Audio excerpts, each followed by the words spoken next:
Bunu belə Yaşamak öyrənir. bu kadar. Dediği yerine Toşuruşay'ın hamımız. Paşayev var idi Dilgər. O da Hadi gücü lan var, değil mi? Şey bayağı Yaxşı, var, var, içində, elə də bizdə köylülərin içində, Gürcistanlı var. Yaxşı tarazı lan var. Dilgər Paşayev. Dilgam rəhmətə yedi. O da rəhmətə getdi. Allah rəhmət eləsin. Ya Allah. Yəni nominal, Gürcü, Bico. Bico deyirlər. Qara çöplü. O bilirsən ətəri, o axır zamana ki bölük komandiri idi orada. Baş leytenant idi, bölük komandiri oldu və 4-cü bölüğün komandiri. Sonradan elə oldu ki, onda biraz xəstəliyimiz, ağciyərində problem yarandı.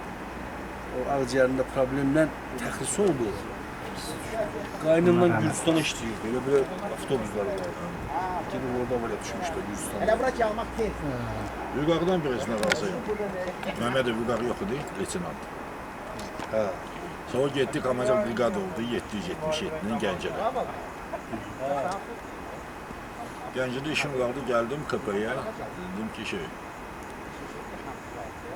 İlqağın yanına gəlmişəm, kimdir, təqdim elədim özümü. Zəng gəldi, sonra mənə dedi ki, yanında iclas var. Salamda o deyəsə, oturdum başına çıxdım. İnsanlar razı olurdu. Nərgizin nə qədər nöşəği budur?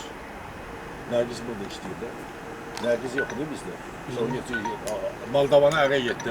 Bildim, mən onu tanıyıram. Ben prosto ilgiyə, buradakılar gəlib xəbər verir. Mən fəsilə etkildir, bilmirəm.